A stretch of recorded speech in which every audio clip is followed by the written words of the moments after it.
నమస్తే సార్. ఏంటయ్యా డబ్బు రెడీయా? సార్ మీరు అడిగే అమౌంట్ వర్కౌట్ అవ్వదు సార్. అంతకు తక్కువ అంటే కుదరదయ్యా. కొంచెం ఆలోచించండి సార్. ఓ 4 పేపర్లు చేంజ్ చేయడానికి ఈ అమౌంట్ చాలా ఎక్కువ సార్. సార్ 5 ఎస్ఏలు డీల్ చేసిన కేసు సార్. దీనివల్ల మీకే ప్రాబ్లం రాదు సార్. ఏంటి సార్ తప్పు చేయడానికి ఆలోచిస్తున్నారా? చచ్చా ఎలా చేయాలని ఆలోచిస్తున్నా. అయితే మీకు ఈ డీల్ ఓకేనా సార్?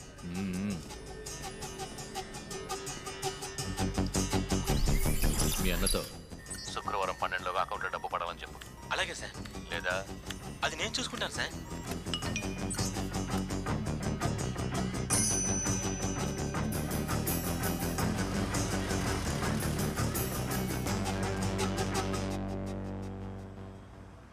ఈరోజు వెరీ ఫస్ట్ సెషన్. మీకు నచ్చిన విషయం గురించి మాట్లాడదాం.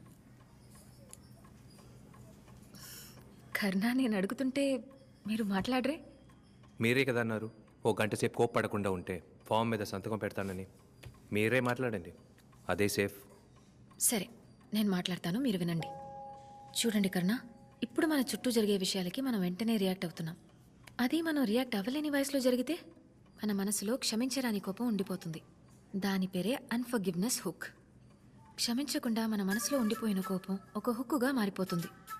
ఆ హుక్ నుంచి ఎస్కేప్ అవ్వడానికి ఒకే దారి ఆ కోపాన్ని మర్చిపోయి క్షమించడమే.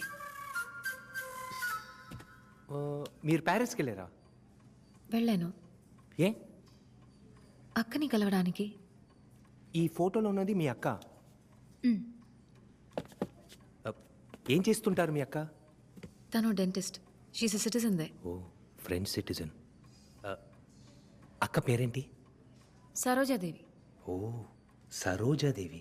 నైస్. పెళ్ళైంది ఆవిడికి? అదెందుకు మీకు? ఊరికి ఒక మాట వరుసకండి, అయిందా లేదా? లేదు. సూపర్. ఏమండి, మీకు నేను కోప్పడకూడదు, నాకు ఈ దేశంలో ఉండకూడదు. మనిద్దరి లక్ష్యము ఒకటేనండి. ఇప్పుడు మీ ఇల్లు జూబ్లీ హిల్స్లో ఉంది. జూబ్లీ హిల్స్ నుంచి అమీర్పేట్ వెళ్లే లోపు ఓ 5 సెకండ్లు కోప్పడకుండా ఉండగలరా? మీ వల్ల కాదు. ఆటో వాడు దూరుతాడు, బస్సు వాడు మీదకి వస్తాడు, ప్లాట్ఫామ్ మీద నడవలసిన వాడు నడి రోడ్డు మీదకి వచ్చేస్తాడు. రాజకీయ నాయకుల నుంచి రౌడీ షీట్ల వరకు లంచో అవినీతి సెటిల్మెంట్లే. కోప్పడకుండా ఎలా ఉండగలం చెప్పండి? కానీ నేను ఈ దేశం వదిలి వెళ్ళిపోతే ఒక్క సెకండ్ కూడా కోపడండి. మన ఇద్దరు అనుకునేది జరగాలంటే అందుకు ఒకే ఒక్క దారి ఉంది. సరోజాదేవి నాకు సెట్ చేసి పెట్టండి. ఏం మాట్లాడుతున్నారు? మీ కౌన్సిలింగ్ ఇవ్వడానికి ఇక్కడ ఉన్నాను, మా అక్కని సెట్ చేసి పెట్టడానికి కాదు. ఎందుకండి కోపడుతున్నారు? ఇప్పుడు దీన్ని స్ట్రెస్ బాల్ అంటారు. మీకు కోపం వచ్చినప్పుడు 1 to 10 లెక్క పెట్టి దీన్ని ప్రెస్ చేశారంటే కోపం పోతుంది. అలానే ఓ డాక్టర్ చెప్పారు. నెక్స్ట్ సెషన్లో కలుద్దాం. సరోజాదేవిని అడిగానని చెప్పండి.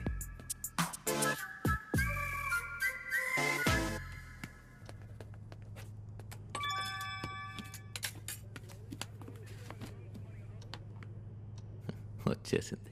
ఇదిగో డోర్ క్లోజ్ చేయి.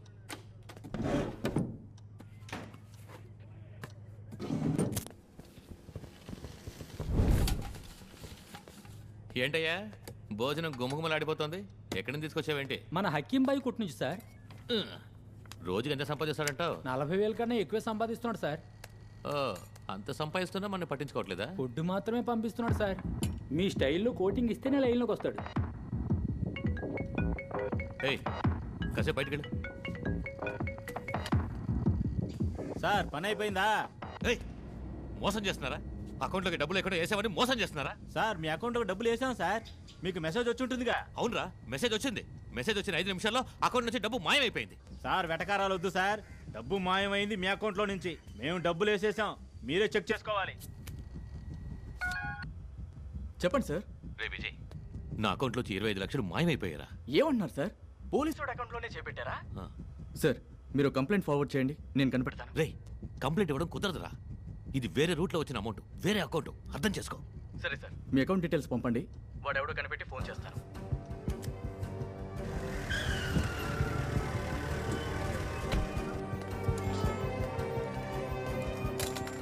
వాడు దొరికాడా? వాడు ఎవడో కనిపెట్టేశాం. ఇదే వాడి ఫోన్ నెంబర్. వాడి ఐపీ అడ్రస్ కూడా ట్రేస్ చేశాం. సిటీ లిమిట్లోనే ఉన్నాడు. సరే ఫోన్ చేయి. Take him online. సార్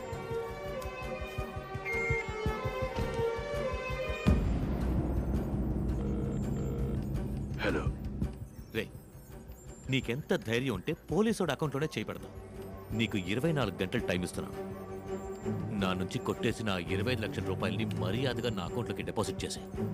రై, నువ్వు పోలీసుడివేగా, వచ్చి అరెస్ట్ చేయడం మానేసి బేరం మాట్లాడుతున్నావేంట్రా? ఎరా ఎగతాళిగా ఉందా? నువ్వు ఎల్బీ నగర్లోనేగా ఉన్నావు. వస్తున్నాను రా, నిన్ను అక్కడికొచ్చి లేపేస్తాను. ఎల్బీ నగరా? నీ సైబర్ క్రైమ్ వాళ్ళని స్క్రీన్ రిఫ్రెష్ చేయమని చెప్పు.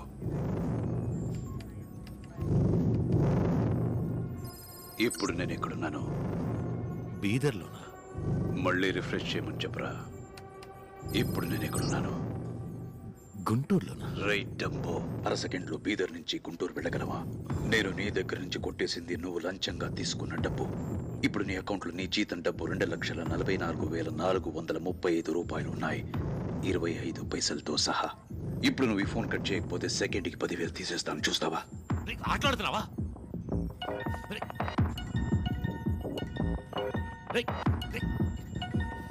ఫోన్ పెట్టేరా తేరికే. ట్రాక్ చేయలేకపోతున్నావు సార్.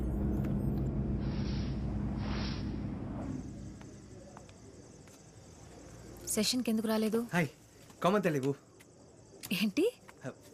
ఫ్రెంచ్ అండి, ఫ్రెంచ్ క్లాస్కి వెళ్ళొస్తున్నాను. ఇదే సెషన్కి వచ్చే టైమా? సెషన్ జరిపే చోట ఇది. అందరూ గట్టిగా అరుస్తున్నారండి, నా వల్ల కావట్లేదు.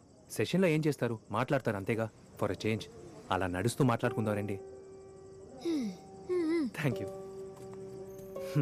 చెప్పండి, అక్క ఎలా ఉన్నారు? అక్కతో నా గురించి ఏమైనా చెప్పారా? మనం ఇద్దరం ఒక గేమ్ ఆడదాం. గేమా? క్విట్ ప్రో కో. ఏంటి? మీరు నన్ను ఏం అడిగినా నేను ఆన్సర్ చేయాలి. అదే విధంగా నేను మిమ్మల్ని ఏం అడిగినా మీరు ఆన్సర్ చేయాలి. ఏమైనా అడగొచ్చా? అడగొచ్చు, బట్ అబద్ధం చెప్పకూడదు. I'm a psychologist. నువ్వు అబద్ధం చెప్తే నేను కనిపెట్టేస్తాను. అది ఓకే, కానీ ఫస్ట్ క్వశ్చన్ నేనే అడుగుతా. ఎవరినైనా లవ్ చేశారా? దానికి ఈ గేమ్కి ఏంటి సంబంధం? ఇందాకేగా అన్నారు ఏమైనా అడగొచ్చని. సమాధానం చెప్పండి. ఓ 12 మందిని లవ్ చేసుంటాను. ఎవరు? మీరా? ఎస్. 12 మందినా? ఏమండి, నేను ఎంత పొగరుగా మాట్లాడినా మీరు ఎంత సాఫ్ట్గా డీల్ చేశారు. మీరు 12 మందికి హ్యాండ్ ఇస్తారో చెప్పండి. ఒకవేళ వాడే హ్యాండ్ ఇచ్చినా మీలాంటి అమ్మాయిని దూరం చేసుకున్నాడంటే వాడు ఎంత మూర్ఖుడై ఉండాలి. ఊరికే అబద్ధాలు ఆడకండి. నాకు తెలిసి మీరు ఎవరిని లవ్ చేసి ఉండరు. మీరు ఒక సైకాట్రిస్ట్, అబద్ధాలు ఆడకూడదు. Now it's your turn. ఈ కోపం ఎక్కడి నుంచి వస్తుంది? మీరు రగ్బీ మ్యాచ్ చూసారా? చిన్నప్పుడు రగ్బీ ఆడి ఆడి ఉన్న వైలెన్స్ మొత్తం నా బాడీలోకి దూరి అది కోపంగా మారి కంట్రోల్ చేసుకోలేకపోతున్నాను. రగ్బీ టీంలో ఎంతమంది ప్లేయర్స్ ఉంటారు? గోల్ కీపర్, ఓపెనింగ్ బ్యాట్స్మెన్తో కలిపి 11 మంది. కబడ్డీ అన్నా కూడా నమ్మేదాన్ని. నేను అలా చెప్ 1 సెకండ్. మీ అక్కకి సాఫ్ట్గా ఉండేవాడంటే ఇష్టమా, లేదా నాలాగా అన్యాయాన్ని ఎదిరించే రఫ్ అండ్ టఫ్గా ఉండేవాడంటే ఇష్టమా? నేనైనా ఏసీ రూమ్లో సోఫాలో కూర్చోపెట్టి 6 వారాలు అడ్వైస్ చేస్తున్నాను. తను హ్యూమన్ రైట్స్ యాక్టివిస్ట్.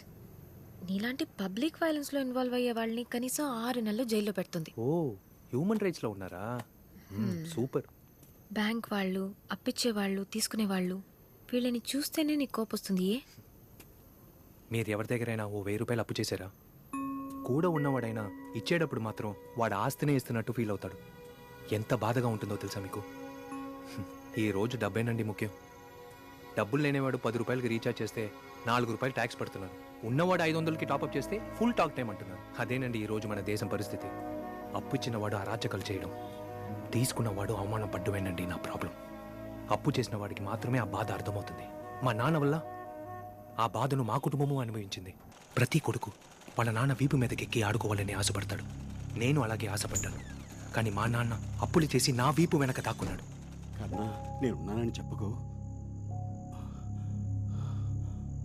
నా రంగస్వామినా, రంగస్వామినా ఇంట్లో ఉన్నావా? కర్ణా, నాన్నని పిలవరా. మా నాన్న ఇంట్లో లేరు మావయ్య. పోనీ అమ్ముందిగా, పిలవరా. అక్క, నీ మొగుడు లేడా? అక్క, డబ్బు తీసుకుని 5-6 నెలలు అవుతుంది. ఈ రోజు ఇస్తాను, రేపు ఇస్తానంటే పర్వాలేదు. నా మొహం చూసి పారిపోవడం ఏమైనా బాగుందా? నువ్వే చెప్పక. అక్క, తప్పుగా అనుకోకు. నీ తాళిని తెంచిన పాపం నాకొద్దు. దాన్ని నువ్వే తీసిచ్చి.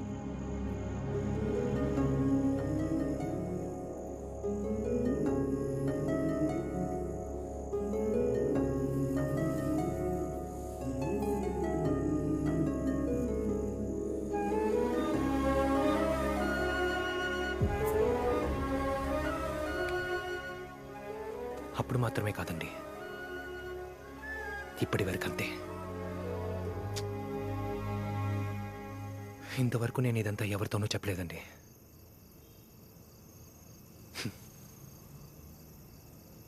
కానీ సూపర్ గేమ్ అండి.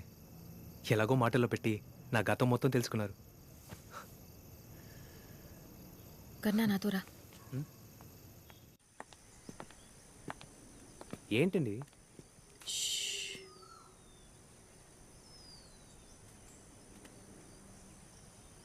ఏంటండి?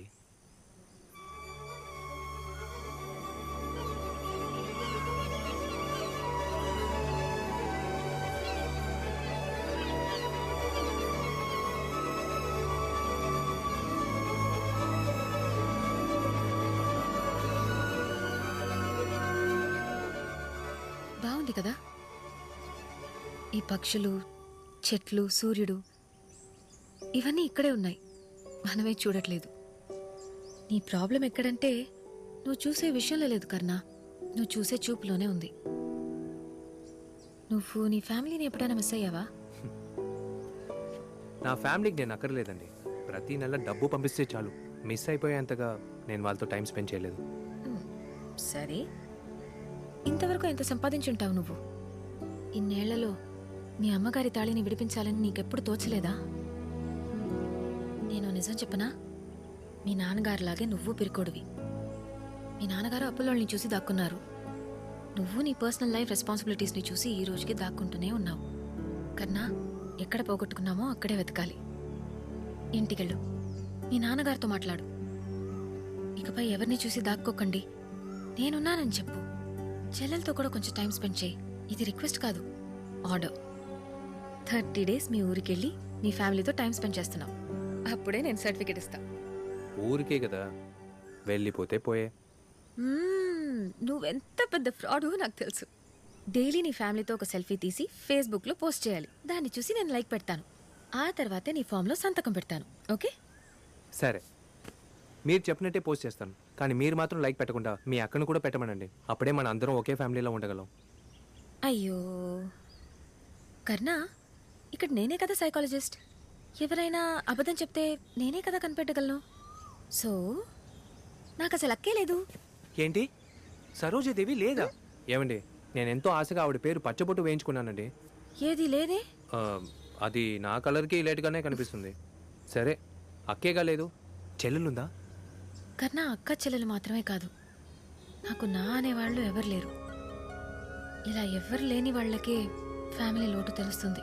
నువ్వు కోపంలో అంటావే నాకు ఫ్యామిలీ లేదని, సడన్గా ఒకరోజు వాళ్ళు నీకు దూరం అయిపోతే ఏం చేస్తావు? ఉన్నప్పుడు వాళ్ళని పట్టించుకోవడం మానేసి పోయిన తర్వాత ఏడ్చి ఏ ప్రయోజనం లేదు. ఊరికి బయలుదేరు.